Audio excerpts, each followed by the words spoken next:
जय हिंद दोस्तों, हम लोग पढ़ रहे थे साधारण ब्याज। साधारण ब्याज में 3 क्लास कर चुके हैं, चौथी क्लास की तरफ बढ़ते हैं। किसी धनराशि का 5 वर्ष का साधारण ब्याज उस राशि का 2/5 है। किसी राशि का जो साधारण ब्याज है उस राशि का यानी कि उस अमाउंट का कितना है 2/5 है। उस राशि का कितना है 2/5 है। तो आप कहोगे कि अगर यहाँ से सिंपल इंटरेस्ट और अगर इसके प्रिंसिपल की बात करो तो कितना आ जाएगा 2/5। कितना आ जाएगा 2/5 यानी कि 5 रुपए अगर मूलधन है तो 2 रुपए क्या मिल रहा है ब्याज। 5 रुपए पर 2 रुपए ब्याज मिल रहा है तो आपके दिमाग में आएगा या नहीं आएगा 40%। 5 रुपए पे 2 कह लो या इसको आप घुमा के ये भी कह सकते हो कि 4 और 10 रेशियो में 2 से गुणा कर सकते हो। तो 10 रुपए पर अगर 4 रुपए ब्याज मिल रहा है तो 40% ब्याज मिल रहा है। ये बात क्लियर हो पा रही है नहीं हो पा रही है? अगर आप यहाँ पर नहीं समझ पा रहे थे कि 5 रुपए क्या था प्रिंसिपल अमाउंट, इस पे कितना रुपए ब्याज मिल रहा था 2 रुपए, नहीं समझ पा रहे थे कोई दिक्कत नहीं है। यहाँ से 2 से गुणा कर लो 10 पे 4 यानी कि 10 रुपए पे अगर 4 रुपए ब्याज मिल रहा है तो ये 40% है या नहीं?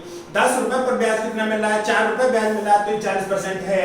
और 10 रुपए पे 4 रुपए ब्याज मिल रहा है 40% है। ये बात क्लियर हो रही है और हमें पता है। देखिए 10 रुपए अमाउंट क्या था, 10 रुपए पर 4 रुपए क्या मिल रहा है ब्याज। 10 रुपए पर 4 रुपए क्या मिल रहा है ब्याज मिल रहा है। तो ये बात 40% है या नहीं? और 40% दो चीजों से मिलकर बनता है, रेट और टाइम। 40% दो चीजों से मिलकर बनेगा, रेट और टाइम। और हमें दे रखा है कि टाइम कितना है 5 साल, तो रेट कितनी होगी वो कहां से होगी ऑप्शन से होगी। आप ऑप्शन को देखिए कि रेट ऐसी कौन सी रेट है जिसमें गुणा करके मैं 40 बना सकता हूं। क्योंकि अगर मैंने रेट को कितना लिया 0.1, अगर 0.1 की गुणा 0.1 की गुणा मैंने अगर 5 से कर ली तो मिलेगा 0.5। 0.1 की गुणा अगर मैंने 1 से कर ली तो क्या मिलेगा 0.5। और अगर मैंने 10 रुपए पे 4 रुपए ब्याज मिल रहा है तो कितना परसेंट मिल रहा है 40% मिल रहा है। ठीक है, तो हमें पता है इस बात को ध्यान रखना, ये 0.1 है, 0.1 है। इसी 0.1 है, इसे परसेंटेज यूज करेंगे तो 100 से गुणा हो जाएगा, 100 से गुणा हो जाएगा। ये 10% है और ये कितना हो जाएगा, ये 100 से गुणा करेंगे कितना हो जाएगा 8 हो जाएगा। क्योंकि ये यहाँ पे लिखा है ब्याज की वार्षिक दर कितनी है। ब्याज की वार्षिक दर हमेशा परसेंटेज में होती है। ब्याज की वार्षिक दर रेट हमेशा परसेंटेज में होती है। यहाँ पर उन्होंने परसेंटेज का साइन हटा दिया है। परसेंटेज का साइन हटाओगे तो नीचे से डबल जीरो आता ही है। जैसे ये 8% होता, अगर ये 8% होता तो अगर से परसेंट का जब साइन हटाओगे तो कितना हो जाएगा 8/100। तो 8/100 को क्या लिखोगे 0.08। ये अगर 10% है, ये अगर 10% है तो 10% को अगर आप परसेंट का साइन हटाओगे तो क्या करोगे 10/100 करोगे, इसे क्या लिखोगे 0.1 लिखोगे। और ये अगर 0.04% है तो ये 4% है। क्योंकि 4% का मतलब क्या होता है परसेंट का साइन हटाओगे तो 4 गुणे 1/100 0.04। ठीक है, तो ये 8% है, ये 4% है और ये 1% है और ये 6% है। और ये बात हमें साफ साफ क्लियर हो रही है कि 10 रुपए पर 4 रुपए ब्याज मिल रहा है। 10 रुपए पर अगर 4 रुपए ब्याज मिल रहा है तो ये ब्याज मिल रहा है 40%। 10 रुपए पर अगर 4 रुपए ब्याज मिल रहा है तो ये ब्याज मिल रहा है 40%। और 40% दो चीजों से मिलकर बनेगा, रेट और टाइम। रेट और टाइम एक चीज ऑप्शन में होती है, दूसरी क्वेश्चन में होती है। क्वेश्चन में क्या दे रखा है 5 साल, तो 5 में किस नंबर की गुणा करें कि 40 बन जाए। तो आपके दिमाग में तुरंत आएगा कि 8 की गुणा कर दो, क्योंकि 8 पंजे 40, 8 पंजे 40 हो जाएगा। और टिक करके आगे बढ़ सकते हो। दूसरी बात आती है कि नहीं हमें तो लिख के करना, वैसा लिख के करना है, कोई दिक्कत नहीं, लिख के कराते हैं।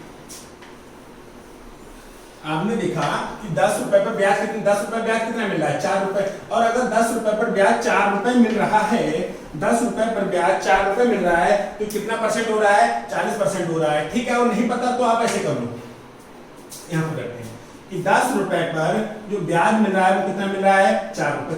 रेट क्या थी नहीं पता तो आपने क्या कहा 8%। तो क्या कहोगे 10 गुणे 8/100।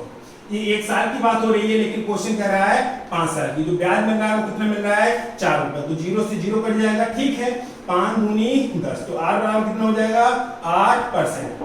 r बराबर कितना हो जाएगा 8%। उस परसेंट का साइन हटाएंगे तो 8/100 हो जाएगा 0.08। आपको लिखने का शौक है तो आप लिखते रहिए, लेकिन फिलहाल इस सवाल को डायरेक्ट कर सकते थे। 5 रुपए पर 2 रुपए ब्याज मिला है तो 40% और 40% दो चीजों से मिलकर बनेगा, रेट और टाइम। एक चीज ऑप्शन में होगी, दूसरी क्वेश्चन में होगी। क्वेश्चन में दे रखा है 5, तो 5 में किस नंबर की गुणा करें कि बन जाए 40। ठीक है, बढ़ते हैं नेक्स्ट क्वेश्चन पर।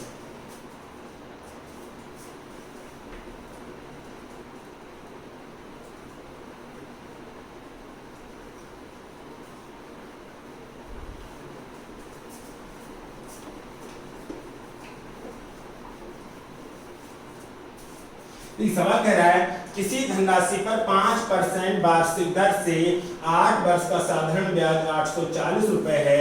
5 वर्ष बाद उसी धनराशि पर यदि उतना ही ब्याज प्राप्त हो तो ब्याज की दर कितनी होगी। भाई साहब ये सवाल क्या कह रहा है, ऐसा मूर्ख बना रहा है, अमाउंट भी वही है, ब्याज भी वही चाहिए, अमाउंट जो भी है और ब्याज जो भी है वो सेम रहे, अमाउंट जो भी है और ब्याज जो भी है वो सेम रहे। उन्होंने सवाल कह रहा है किसी धनराशि पर, हमने कहा कोई भी धनराशि है, इसका मान लो ए धनराशि है, उस पे अगर ब्याज 20 रुपए मिल रहा है, किसी धनराशि पर 5% वार्षिक दर से 8 वर्ष का साधारण ब्याज कितना है 840 रुपए है, ठीक है। तो 5 वर्ष बाद उसी धनराशि मतलब ए धनराशि पर ही ब्याज कितना चाहिए, बी ही चाहिए। ये कब होगा, जब फाइनल रेट सेम होनी चाहिए। जब रेट सेम हो ये तभी होगा क्योंकि अमाउंट वही है, रेट जो अमाउंट है उस पे जो ब्याज मिल रहा है, तो जो अमाउंट है उस पे ब्याज वही चाहिए, उस पे ब्याज वही चाहिए।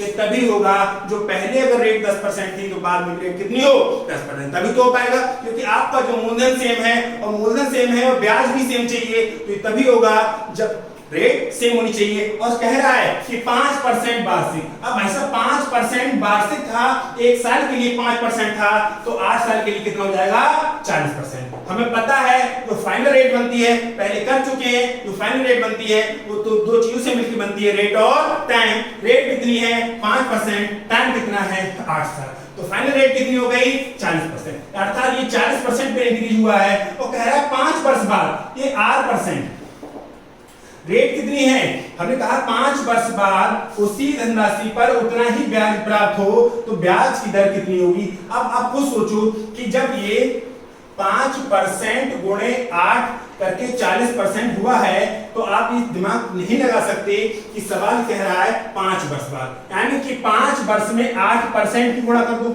तभी तो 40% होगा। क्या ये बात दिमाग में नहीं हो पा रही है कि अगर मूलधन सेम है, मूलधन सेम रहे, ब्याज भी सेम मिले तो तभी हो सकता है जब रेट सेम रहे और फाइनल रेट दो चीजों से मिलकर बनती है, रेट और टाइम। तो 5 8 40 हो रहा है, यानी कि पहले जो रेट थी वो 40% थी, तो बाद में भी रेट कितनी होनी चाहिए 40% होनी चाहिए। और 40% दो चीजों से मिलकर बनेगा, रेट और टाइम। टाइम दे रखा है 5 साल, तो रेट कितनी होनी चाहिए 8%, करेक्ट। नेक्स्ट,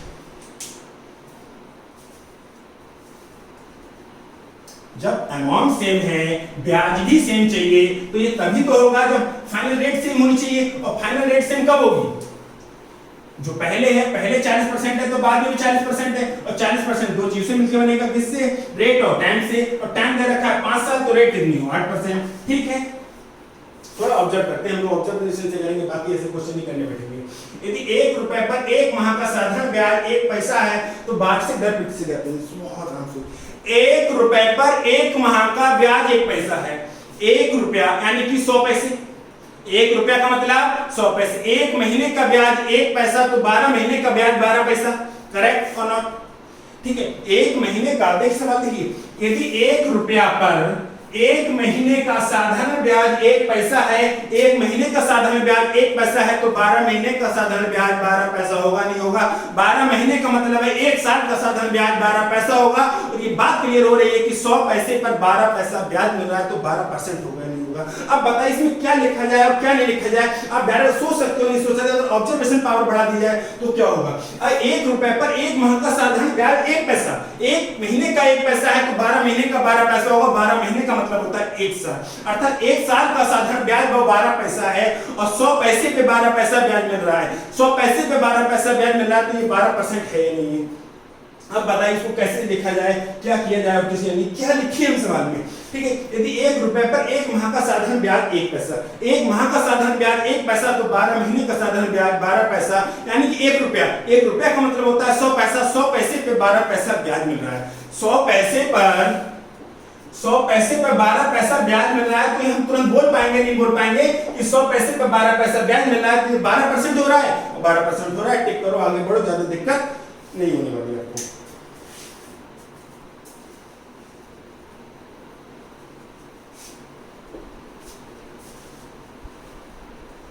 देखिए एक व्यक्ति 5,000 रुपए 2 वर्ष के लिए 4% वार्षिक साधारण ब्याज की दर पर उधार लेता है। वह तत्काल से किसी दूसरे व्यक्ति को 6 सही 1/4% प्रति वर्ष वार्षिक साधारण ब्याज की दर पर 2 वर्ष के लिए उधार दे देता है। इस सौदे में उसका लाभ क्या होगा, समझिए। पहले मैं कुछ आपको समझाता हूँ। हमने क्या कहा कि 100 रुपए लिए, कितने रुपए लिए, 100 रुपए लिए और आपको 10% की दर पर दे दिए, 10% की दर पर दे दिए, तो 100 रुपए का 10% कितना होगा, 10 रुपए। हमने कितना लिया, 100। हमने आपसे 100 रुपए लिया, हमने आपसे 100 रुपए लिया और जो रेट ली वो 10% ली, तो एक साल का जो साधारण ब्याज बनेगा वो 10 रुपए बनेगा। अर्थात एक साल के बाद अगर हम वापस करते तो हम कितना वापस करते हैं, आपको 110 रुपए। हमने क्या किया, इसी 100 रुपए को हमने आपसे कितना रुपए लिया, 100 रुपए, और किस रेट पे लिया, 10%। अब हमने क्या किया, आपके इसी अमाउंट को 12% की दर पर किसी दूसरे व्यक्ति को दे दिया, तो हम ब्याज कितना लेंगे, 12 रुपए। तो वो हमको कितना देगा, 112 रुपए। तो ये बात क्लियर हो रही है कि 2 रुपए का फायदा हमको होगा, नहीं होगा।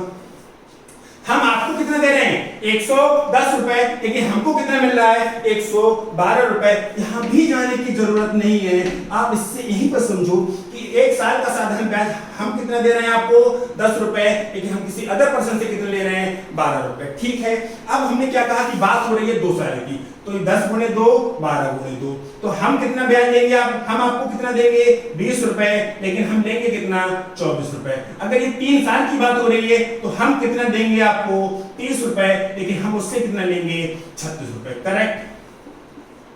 समझ पा रहे हो, नहीं समझ पा रहे हो? यानी कि बात क्लियर हो रही है कि अगर हमने आपसे 10% की दर पर उधार लिया है और 12% की दर पर उधार दे रहे हैं, तो एक साल में 2% कमाएंगे।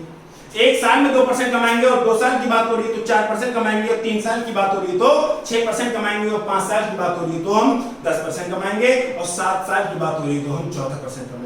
फिर से देखिए इस सवाल को, हमने कहा कि 100 रुपए पे 10% की दर पे आपसे उधार लिया है, तो हम 10 रुपए पर ईयर ब्याज देंगे, लेकिन अगर हमने किसी को 12% पे दिया है तो 12% पर ईयर लेंगे, यानी कि 2 रुपए पर ईयर कमाएंगे, 2 रुपए पर ईयर कमाएंगे, और 2 साल की बात होगी तो 4 रुपए कमाएंगे, 3 साल की बात होगी तो 6 रुपए कमाएंगे, और 4 साल की बात होगी तो 8 रुपए कमाएंगे। ठीक है। अब सवाल पे आते हैं।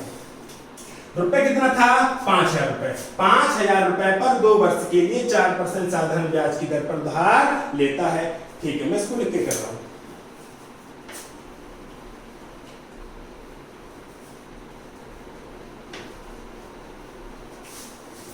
आप देखिए कि जो रुपया है वो कितना है, 5,000 रुपए। 5,000 रुपए पर कितना परसेंट, 4%।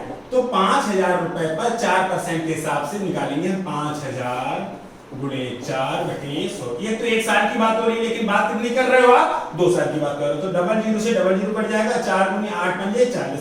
कितना रुपए मिलेगा, 400। हमें ब्याज कितना मिलेगा, 400। मतलब अगर हम ब्याज देंगे तो हम कितना देंगे, 400 रुपए, क्योंकि 5,000 रुपए हम लिए, 5,000 रुपए हमने आपसे लिए हैं, और रेट कितनी है, 4%। तो 2 साल के लिए ब्याज कितना देंगे हम आपको, 400 रुपए। लेकिन हमने क्या किया, इस 5,000 रुपए को ही, इस 5,000 रुपए को ही 6 सही 1/4%, और 6 सही 1/4% पर क्या दे दिया, उधार दे दिया। तो 6 सही 1/4 का मतलब क्या होता है, 6 चौक 24 और 1 25/4%, 25/4%। तो हमने क्या किया, इसको 25/4% पर क्या दे दिया, उधार, किसी अदर पर्सन को। तो 5,000 का 25/4%, तो 00 बढ़ जाएगा, तो परसेंटेज का साइन हटेगा तो 00 बढ़ जाएंगे, परसेंट का साइन हटेगा तो 00 बढ़ जाएंगे। और ये बात कितने की हो रही है, 2 साल की, तो 00 से 00 बढ़ जाएगा, 2 दूना 4, 2 से काटेंगे 25 हो जाएगा, और 25 25 625 हो जाएगा। अर्थात हमें कितना ब्याज देना पड़ा, 400 रुपए, लेकिन हमने ब्याज कितना लिया, 625 रुपए। हमको कितना देना पड़ा, क्योंकि हमने जो 5,000 रुपए लिए थे वो 4% पे लिए थे, और 2 साल के लिए लिए थे। 5,000 रुपए लिए थे 4% की दर पर, 2 साल के लिए थे, तो हमें ब्याज कितना देना पड़ेगा, 400 रुपए, लेकिन हमने उसी धन को 25/4% को उधार दे दिया, तो हम कितना वापस दे रहे हैं, 625 रुपए। तो एक बात बताओ, क्या हमको 225 रुपए का नेट फायदा होगा, नहीं होगा? क्या हमको 225 रुपए का फायदा होगा, नहीं होगा? अब बात आती है क्या ये बेहूदे तरीके यूज करने हैं, नहीं। डायरेक्ट सोचना है क्वेश्चन को, कैसे सोचना है मैं उन बातों को समझा रहा हूं कि अगर हमने 10% पे उधार लिया होता और 12% पे दिया होता तो 2% पर ईयर कमाते या नहीं कमाते। अगर 10% पे लिया होता और 12% पे दिया होता तो 2% पर ईयर कमाते नहीं कमाते, और 2 साल के लिए लिया होता तो 2 साल के लिए भाई साहब 4% कमाते नहीं कमाते। एक साल में 2% एक्स्ट्रा ले रहे हो तो 2 साल में 4% लोगे या नहीं लोगे। अगर हमने आपसे ब्याज, हमने किसी से पैसा लिया है 10% पर और हमने किसी अदर को दिया है 14% पर, तो क्या हम 4% पर ईयर कमा रहे हैं नहीं कमा रहे हैं, और 4% पर ईयर कमा रहे हैं और 2 साल की बात हो रही है, तो क्या 8% हो पाएगा नहीं हो पाएगा? अगर हो पाएगा तो सवाल खत्म हो गया। कैसे? क्योंकि जितना अमाउंट दिया है उतना पूरा का पूरा अमाउंट दिया है, इसलिए दिक्कत नहीं हो रही है। ठीक है, अब देखिए कि हमने लिया किस रेट पे, हमने जो अमाउंट लिया है वो लिया किस रेट पे है, और वो चीज साफ साफ हो रही है कि हमने किस रेट पे लिया, 4%। लिया किस रेट पे है 4% और दिया किस रेट पे है 6 सही 1/4। जो लिया अमाउंट है वो किस अमाउंट पे लिया है 4% पे, लेकिन जो दिया है वो दिया है 6 सही 1/4% पे। तो 6 चौक 24 और 25/4, और 4 से काटेंगे 4 6 24, ये बचेगा ये 4 दूनी 4 6.25%। यहाँ पर नंबर डेसिमल है, आपको थोड़ी सी दिक्कत हो सकती है घटाने जोड़ने में, लेकिन दिक्कत नहीं होने वाली। आप कहते हैं, अगर मैं कहता कि भाई साहब 4% पे लिया है और 7% पे दिया है, तो आप चिल्ला चिल्ला के कहते कि 3% पर ईयर कमा रहा है, आप चिल्ला चिल्ला के कहते कि 3% पर ईयर कमा रहा है। लेकिन यहाँ पर सिनेरियो क्या है कि 4% पे लिया है लेकिन 6.25% पर दिया है, 6.25% पे दिया है, तो ये बात आप कहोगे या नहीं कहोगे 2.25% पर ईयर कमा रहा है? इस बात को बोलोगे या नहीं बोलोगे? क्योंकि ये नंबर अगर इंटीजर में होते तो आपको बहुत सहूलियत होती कि घटाने जोड़ने में, लेकिन नंबर डेसिमल आ गया, थोड़ी तकलीफ हो रही है। कोई दिक्कत नहीं है कि अगर 4% पे लिया होता, 7% पे दिया होता तो 3% पर ईयर कमाते नहीं कमाते, और 2 साल की बात करते तो आप 6% कमाते नहीं कमाते।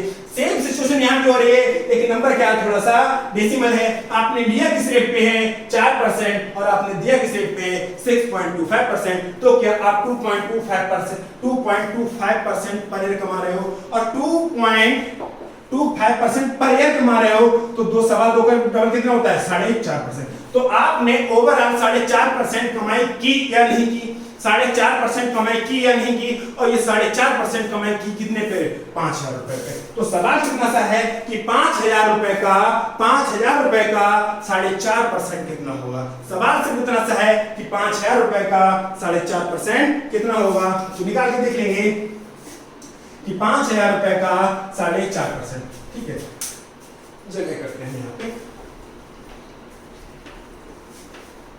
बहुत अच्छे समझो कि अगर पहले साल के लिए रेट 4% है और हमने लिया 4% पे है और दिया 6.25% पे है, तो क्या 2.25% पर ईयर नहीं कमाया?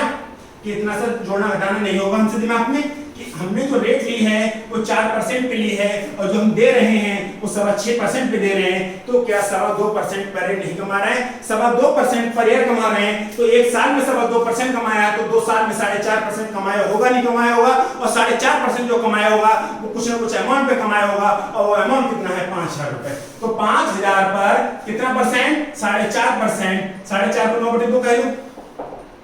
ठीक है, तो 5,000 का यही तो निकालना है 9/2%, डबल 0 25 से कट जाएगा 25 में कितना होता है 225 रुपए। तो इस क्वेश्चन को क्या आप इतना नहीं कह सकते थे कि कितना हो जाएगा 225 रुपए। ये सवाल मैं फिर से बदल रहा हूँ, मैं सवाल कह रहा हूँ कि मैंने आपसे 5,000 रुपए 4% वार्षिक दर पर 2 साल के लिए उधार लिया है, लेकिन मैंने किसी थर्ड पर्सन को 7% पे दिया है, मैंने किसी थर्ड पर्सन को 7% पे दिया है, तो आप कहोगे भाई साहब आपने पर ईयर 3% कमाया है, क्योंकि आपने लिया किस रेट पे है 4 पे और दिया किस रेट पे है 7 पे, तो आपने 3% पर ईयर कमाया है, और 2 साल के लिया है तो 6% कमाया है, यानी कि 5,000 रुपए भी तो 6% कमाया है, और 5,000 का 6% 300 रुपए होता है। तो आप यहाँ बहुत ही तेजी से कह पाते हैं कि 300 रुपए का एक्स्ट्रा फायदा हुआ होगा, लेकिन यहाँ पर आप क्यों नहीं कह पा रहे, तो नंबर थोड़े से डेसिमल आ गया। ठीक है, तो डेसिमल से डरो मत, कैलकुलेशन हम इंप्रूव करेंगे। नेक्स्ट क्वेश्चन,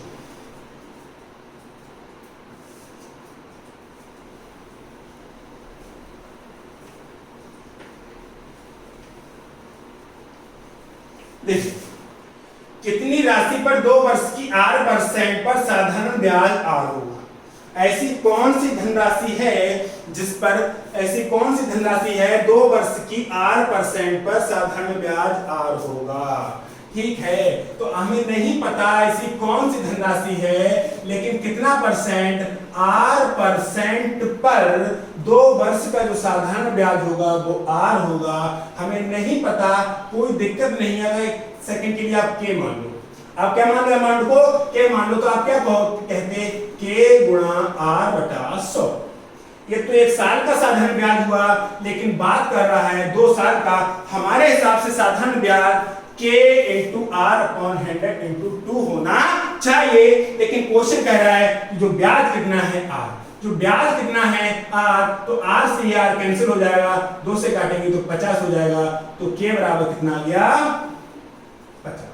तो k बराबर कितना आ गया, 50 आ गया। ठीक है, ये हुआ लिखने का तरीका। अब डायरेक्ट तरीके को समझते हैं कि इसे हम बिना लिखे और सिर्फ ऑब्जर्वेशन से क्वेश्चन को कैसे सॉल्व कर सकते थे। फिर से एक बार इसी तरीके से समझते हैं। कोई ना कोई राशि थी, कितनी मानी, k, इसका 8%, तो k का 8% निकाला, लेकिन ये बात हो रही है 2 साल की इंटू 2। हमारे हिसाब से जो ब्याज है वो इतना हो रहा है, लेकिन क्वेश्चन कह रहा है कि इसकी वैल्यू कितनी है 8, तो हमने कैलकुलेशन को सॉल्व किया, कितना आया 50%। ये लिखने का तरीका हुआ। अब डायरेक्ट समझते हैं कि डायरेक्ट क्वेश्चन को कैसे कर सकते थे। देखिए, इतनी राशि पर 2 वर्ष का 8% पर साधारण ब्याज आर होगा।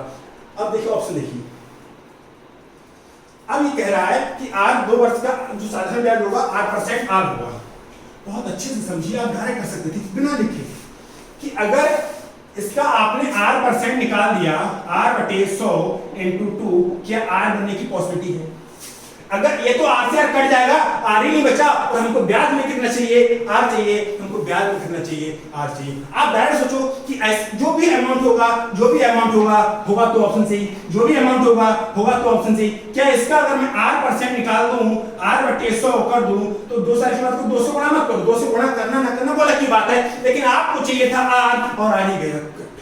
ठीक है, अगर आपने इसका r% निकाल दिया, अगर आपने इसका r% निकाल दिया इंटू 2, तो भी r से r कट गया, और अगर आपने इसका r% निकाल दिया तो भी r कट गया, लेकिन आपको ब्याज में r चाहिए ही चाहिए। जब 3 ऑप्शन गलत हो गए तो चौथे का करेक्ट होना उसकी मजबूरी है। क्वेश्चन को सॉल्व नहीं करेंगे, क्वेश्चन को सॉल्व नहीं करेंगे, सिर्फ ऑब्जर्वेशन करेंगे कि भाई साहब अगर इसका मैंने r% निकाल दिया तो r ही कट गया, जो चाहिए था वही कट गया, तो मेरा क्या फायदा। ठीक है,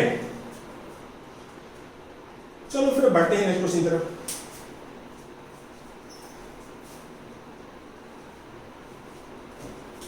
ये वही सिचुएशन हो गई कि मेरे प्यार के 2 ही गवाह थे, मेरे प्यार के 2 ही गवाह थे, एक वो और उसकी दादी। वो मुकर गई और दादी गुजर गई। ठीक है, तो वही सिचुएशन यहाँ पर हो रही है, जो चाहिए था वही गुजर गया। ठीक है, मेरे प्यार के 2 गवाह थे, एक वो और एक उसकी दादी। वो मुकर गई और दादी गुजर गई। ठीक है, वो वाली सिचुएशन हो रही है यहाँ पर। फिलहाल को क्वेश्चन करते हैं।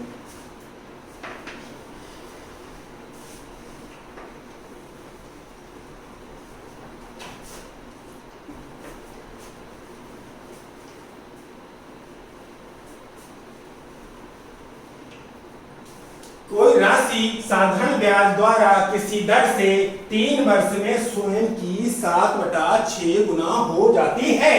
ठीक है, ब्याज की प्रतिशत वार्षिक दर क्या है? कोई राशि क्या है हमें नहीं पता। कोई राशि साधारण ब्याज द्वारा किसी दर से 3 वर्ष में स्वयं की 7/6, यानी कि कोई भी जो राशि है उसका जो अमाउंट है वो 7/6 गुना हो जाता है। यानी कि आप सुन लो, एक तरीका तो ये है कि यहाँ पे मिश्र धन बराबर लिख लो, आपकी मिश्र को ए से डिनोट करते हैं है, और जो प्रिंसिपल का कितना हो जाता है 7/6 गुना हो जाता है। तो a रेशियो p बराबर 7/6, यानी कि जो 6 रुपए था वो 7 रुपया हो गया, यानी कि जो 6 रुपया था वो 7 रुपया हो गई। नोट की काटने की जरूरत नहीं है, आपके दिमाग में एक बात क्लियर होनी चाहिए। अगर मैंने 6 रुपए ब्याज पे दिया तो मुझे 6 रुपए ज्यादा मिलेगा। क्या ऐसा हो सकता है कि मैंने आपको ब्याज पे रुपए दिया, आप वापस कर दो 6 रुपए, मैंने आपको ब्याज पर, मैंने आप मुझसे आए कि भाई साहब मुझे पैसे दे दो ब्याज पर, मैंने कहा ठीक है ले जाओ। मैंने अगर आपको 7 रुपए ब्याज पे दिया तो ऐसा होगा कि आप ब्याज सहित मुझे 6 6 रुपए वापस करोगे? नहीं, ऐसा नहीं होने वाला है। तो उसको मैं क्यों सॉल्व करूं कि a इक्वल टू p * 7/6। जैसे इतना समय क्यों लगाऊं? तो 2 सेकंड तो बर्बाद होंगे और 2 सेकंड ही बहुत कीमती है, मुझे सेकंड बर्बाद नहीं करने। मुझे दिमाग में ये बात क्लियर होगी कि मैंने 6 रुपए दिया होगा तभी 7 रुपए ब्याज मिल रहा है। ऐसा नहीं होगा कि मैंने 7 रुपए दिया होगा तो 6 रुपए ब्याज मिल रहा है, कि 6 रुपए आप वापस कर रहे हो। ठीक है, तो इसको करने की जरूरत नहीं है। आप डायरेक्ट कहोगे कि भाई साहब मैंने 6 रुपए ब्याज पे दिया होगा तो मुझे कितना मिल रहा है? 7 रुपए। ऐसे सिचुएशन होगा। क्यों कह रहा है ना, यदि कोई राशि साधारण ब्याज द्वारा किसी दर से 3 वर्ष में स्वयं की 7/6 गुनी हो गई। अब 7/6 गुनी हो गई, इसका मतलब है ठीक है मुझे सॉल्व करना पड़ेगा ऐसे करके। क्यों करूं? मैं डायरेक्ट करूंगा क्योंकि मुझे पता है कि अगर मैंने आपको 7 रुपए ब्याज पे दिया तो मैं आपसे 6 रुपए वापस नहीं लूंगा, क्योंकि अगर मैंने 6 रुपए दिया तभी 7 लूंगा। यानी कि मेरा अमाउंट कम होगा, मिश्रण ज्यादा होगा, क्योंकि मिश्रण क्या होता है, मूलधन में जोड़ के जाए ब्याज। अगर 6 रुपए में या 7 रुपए में आप कुछ रुपए जोड़ोगे तो 6 हो जाएंगे, नहीं होने वाले। अगर मैंने आपको 7 रुपए दिया है और मान लो ब्याज k रुपए का है तो 7 + k मिलेगा, ना कि 7 - k। इस बात को समझते, इस बात को समझते तो इतना करने की जरूरत हमको नहीं पड़ेगी। डायरेक्ट हम बोल पाएंगे कि हमने आपको रुपए दिया है 6 और आप हमको वापस कर रहे हो 7। ठीक है, अब हम इस क्वेश्चन को थोड़ा सा आगे बढ़ते हैं।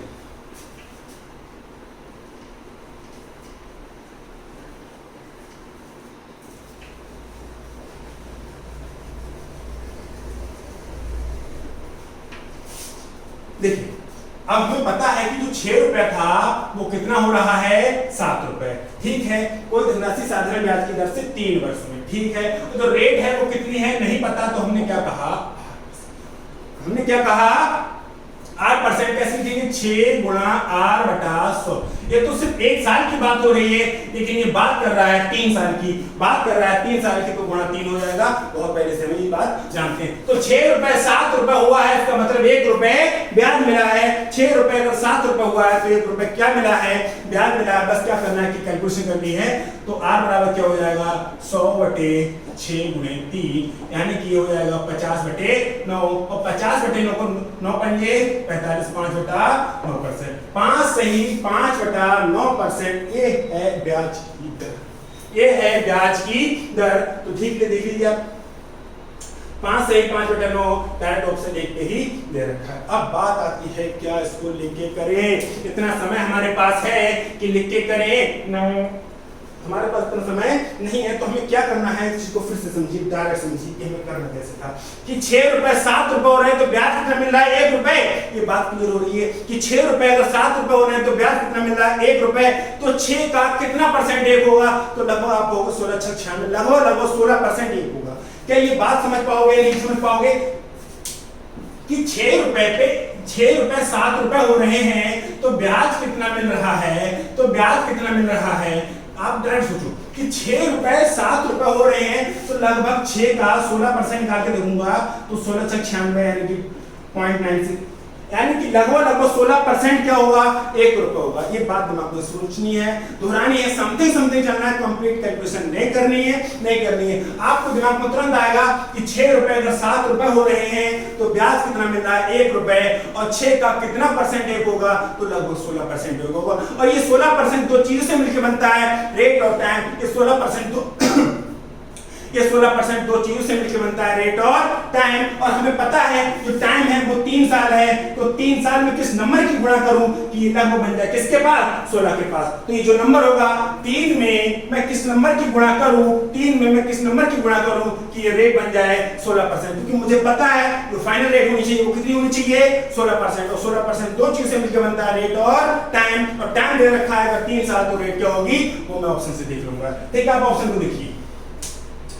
क्या अब देखिए कुछ हमने कर लिया। क्या अगर 6 की और 3 की गुणा करेंगे 16 मिलेगा? भाई साहब 18 से ज्यादा मिलेगा, 18 से ज्यादा मिलेगा। और 18 और 3 की गुणा करूंगा क्या 16 मिलेगा? ये 54 मिलेगा। और 25 और 3 की गुणा करूंगा क्या 16 मिलेगा? 75 मिलेगा। जब 3 ऑप्शन गलत हो गए तो चौथे का करेक्ट होना उसकी मजबूरी है कि अब कलम उठाने की जरूरत पड़ रही है, नहीं पड़ने वाली है। आपको थोड़ा ऑब्जर्व करना पड़ेगा कि 6 रुपए 7 रुपए हो रहे हैं तो 1 रुपए क्या मिल रहा है? ब्याज मिल रहा है। यानी कि 16 का कितना परसेंट, 6 का कितना परसेंट 1 होगा? लगभग 16×96।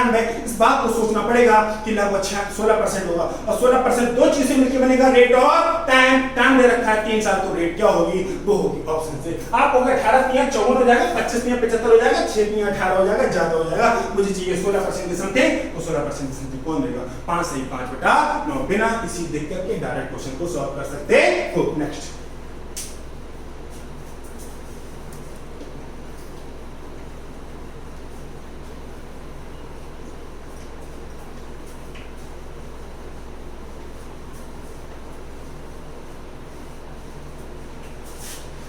एक धनराशि पर साधारण ब्याज उस राशि का 8/25 है। जो साधारण ब्याज है उस राशि का 8/25 है, यानी कि 25 रुपया पर ब्याज मिल रहा है 8 रुपया। इस बात को समझो कि किसी धनराशि पर साधारण ब्याज है, जो साधारण ब्याज है उस धनराशि का 8/25 है, ऐसा ही तो कहा है। तो अगर आप यहाँ से सिंपल इंटरेस्ट और प्रिंसिपल का अमाउंट देखना चाहें तो 8 अनुपात कितना हो जाएगा? 25 हो जाएगा। और इसको अगर 100 बना लो तो आसान हो जाएगा, 400 बना कर दे तो 8 चौक 32 और कितना हो जाएगा? 100 हो जाएगा। यानी कि 100 रुपए पर 32 रुपए ब्याज मिल रहा है, तो कितना परसेंट? 32%। ये बात दिमाग में आएगी नहीं आएगी? आपको यहाँ भी आ सकती थी लेकिन नहीं आ रही है, कोई दिक्कत नहीं है। आप ऐसे कह लो कि 100 रुपए पर ब्याज कितना मिल रहा है? 32 रुपए, और ये 100 रुपए पर 32 रुपए ब्याज मिल रहा है, तो ये 32% नहीं है। अगर 100 रुपए पर 32 रुपए ब्याज मिल रहा है, अगर 100 रुपए पर 32 रुपए ब्याज मिल रहा है, तो क्या ये 32% नहीं है? अब 32% है तो हम सब सवाल को समझते हैं। यदि वर्षों की संख्या प्रति वर्ष दर की प्रतिशतता से संख्यात्मक रूप से आधी है, तो प्रति वर्ष की दर क्या है?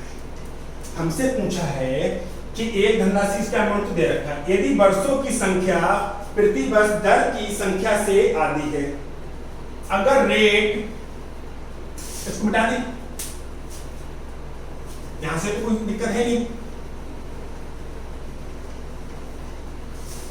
अगर जो रेट है वो 10% है, जो टाइम होगा वो कितना है? 5 साल, ऐसा कहा है। अगर रेट 12% है तो टाइम कितना होगा? 6 साल। अगर ये 20 साल है, 20% है तो कितना होगा? 10 साल। ये अगर 14% है तो कितना होगा?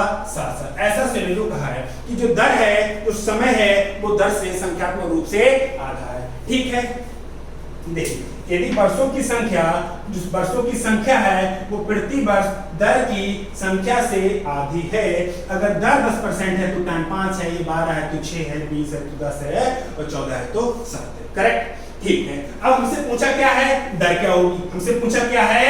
दर क्या होगी। हमसे पूछा क्या है? दर क्या होगी। तो इतना समय तो है नहीं हमारे पास कि क्वेश्चन को पूरा सॉल्व करने बैठ जाए। हम डायरेक्ट ऑप्शन का सहारा लेंगे। आप ऑप्शन को देखिए। अगर दर 5% है, अगर दर क्या है? दर अगर 5% है तो टाइम क्या 2.5% साल ही होगा? आधा होगा। तो इन दोनों की गुणा करके क्या 32 हो पाएगा?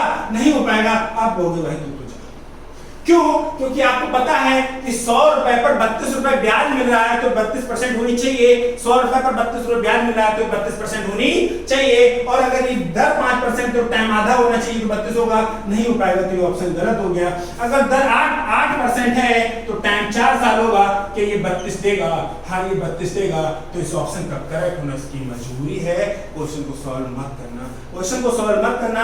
बार बार कह रहे हैं कि 100 रुपए को 32 रुपए ब्याज मिल रहा है, हम क्वेश्चन को सॉल्व कर सकते हैं, रेट भी मान सकते हैं, उसको भी मान सकते हैं। कैलकुलेशन इतना समय नहीं है। आपको आदत बना लो कि मुझे ऑब्जर्व करना है, मुझे करना ही नहीं है लिख के, और यकीन मानो कि ऐसी आदत बन जाएगी। आपको डायरेक्ट क्वेश्चन का आंसर दिखेगा, इसके अलावा कुछ नहीं। पढ़ते हैं हम लोग नेक्स्ट क्वेश्चन।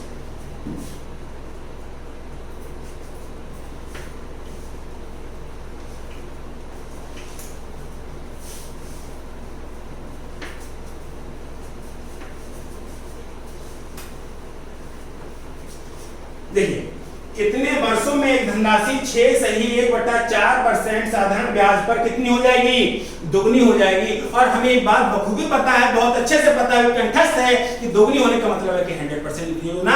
1 रुपए की चीज 2 रुपए में बेच रहे हो तो 100% फायदा ले रहे हो। 4 रुपए की चीज 8 रुपए में बेच रहे हो तो भी 100% का फायदा ले रहे हो। 10 रुपए की चीज 20 रुपए में बेच रहे हो, 100% का फायदा ले रहे हो। 40 रुपए की चीज 80 रुपए में बेच रहे हो तो 100% का फायदा ले रहे हो। यानी कि चीज क्लियर हो रही है कि अगर कोई भी राशि दोगुनी हो रही है तो उसका मतलब आप 100% फायदा ले रहे हो। अगर आपने किसी वस्तु, किसी को ब्याज पर पैसा दिया है और पैसा दोगुना रिटर्न कर रहे हो, इसका मतलब आपने 100% ब्याज लिया है। 1 साल के लिए लिया है और 1 साल में अगर आपने दोगुना पैसा वापस लिया है तो आपने 100% ब्याज लिया है।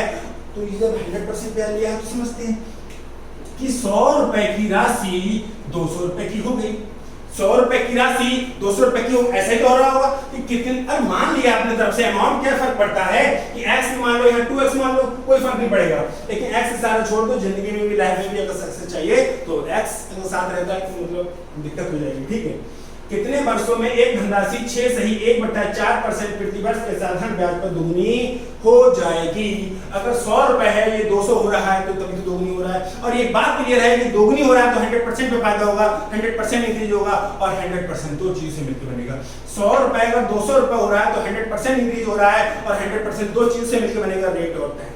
रेट ऑफ टाइम, और रेट दे रखी 6 सही 1/4, और 6 सही 1/4 का मतलब होता है 25/4। तो 25/4 में मैं किस नंबर की गुणा कर दूं कि मुझे कितना मिल जाए, 100 मिल जाए। तो ये नंबर कहां से उठाऊंगा, ये नंबर उठाऊंगा ऑप्शन से। आप ऑप्शन पे एक बार नजर डालिए कि अगर 25/4 की गुणा 16 से करोगे क्या 100 मिलेगा?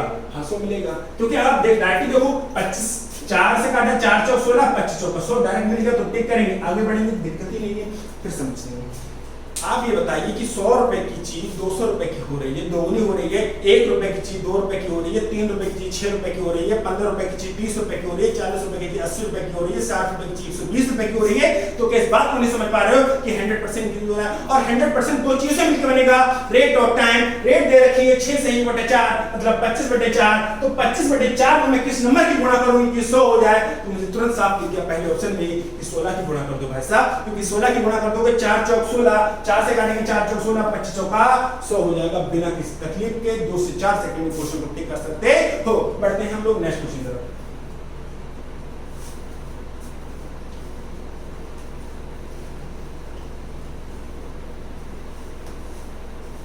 देखिए, एक राशि साधारण ब्याज की दर पर 8 वर्षों में दोगुनी हो जाती है, प्रति वर्ष की दर क्या है? अरे 8 वर्षों में, 4 वर्षों में, 50 वर्षों में, उस बात से फर्क नहीं पड़ता, लेकिन अगर ये दोगुनी हो रही है तो फाइनल रेट होगी वो 100% होनी चाहिए। अगर दोगुनी हो रही है तो 100% होनी चाहिए। ये 100 रुपए की चीज 200 रुपए की हो रही है, ये 100 रुपए की चीज 200 रुपए की हो रही है, ये तभी होगा जब 100% इंक्रीज करोगे, ये तभी होगा 100% इंक्रीज करोगे, और 100% दो चीज से मिलकर बनेगा rate of time. Rate of time, और हर बार बोला है कि एक चीज ऑप्शन से होगी, दूसरी क्वेश्चन में होगी। क्वेश्चन दे रखा है 8, तो मैं 8 में किस नंबर की कर दूं कि बन जाए 100, यही तो सोचना है। और 8 की किस नंबर में गुणा कर दूं, सोचो भी मत, आप ऑप्शन से चेक कर लो कि 10 की और 8 गुणा करूंगा क्या 100 बनेगा? नहीं बनेगा। अगर आपने 10 की और 8 की गुणा कर दी तो 100 बनने वाला नहीं है। अब 15 और 8 की गुणा कर दी तो भी 100 नहीं बनेगा, 20 और 8 की कर दी तो भी 100 नहीं बनेगा।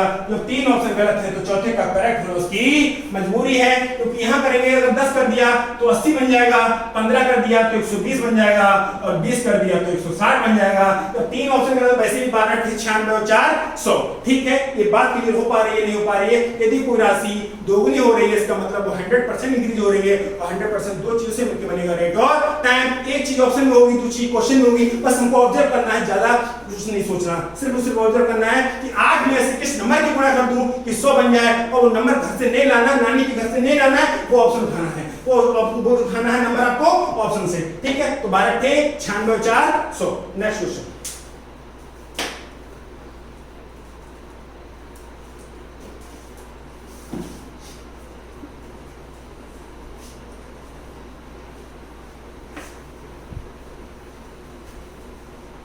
देखिए, यदि साधारण ब्याज की दर पर कोई धनराशि 12 वर्ष में दोगुनी हो जाती है, अरे भाई साहब 12 वर्ष में दोगुनी हो गई, हो जाने तो, लेकिन होनी चाहिए ओवरऑल परसेंटेज कितनी? 100%। 100 रुपए की चीज 200 रुपए की हो रही है, 100 की चीज 200 रुपए की हो रही है, या 200 की 400 की हो रही है, 800 की 1600 की हो रही है, या 900 की चीज 1800 रुपए की हो रही है, तो ये तभी होगा, ये सिर्फ तभी होगा जब 100% इंक्रीज होगा। यानी कि 100 रुपए की चीज अगर 200 रुपए की हो रही है तभी होगा जब 100% इंक्रीज होगा, और 100% दो चीजों से मिलकर बनेगा रेट ऑफ टाइम। एक चीज ऑप्शन में दे रखी होगी, एक चीज क्वेश्चन में दे रखी होगी, और क्वेश्चन दे रखा है 12, तो 12 में किस नंबर की गुणा कर दूं कि 100 बन जाए, तो आप सोच नहीं सकते हो लगभग 8 के समथिंग, 12 96 8 के समथिंग। अब नहीं आ रहा तो आप ऑप्शन देखिए, ऑप्शन देखिए क्या 16 और 12 की गुणा करके 100 आएगा? 16 12 गुणा करके 100 आएगा, बहुत ज्यादा आएगा। क्या 7 12 7 84 नहीं जाएगा? और 12 96 96 से थोड़ा ज्यादा, हाँ थोड़ा ज्यादा आएगा। और ये वाला कहना 12 और 16 गुणा करेंगे बहुत ज्यादा आएगा। 12 7 84 100 से बहुत कम रहेगा। और 12 और 10 गुणा करेंगे तो 120 आ गया। जब तीन ऑप्शन गलत है तो चौथे का ऑप्शन का करेक्ट होना उसकी मजबूरी है, वरना आप डायरेक्ट सोच सकते थे कि 12 में किस नंबर की गुणा करूं कि 100 बन जाए। तो 12 96 8 से थोड़ा सा ज्यादा होना चाहिए, जिस नंबर होना चाहिए, जो भी नंबर होना चाहिए वो 8 से थोड़ा ज्यादा होना चाहिए। ठीक है, मिलते हैं हम लोग नेक्स्ट वीडियो में। जय हिंद।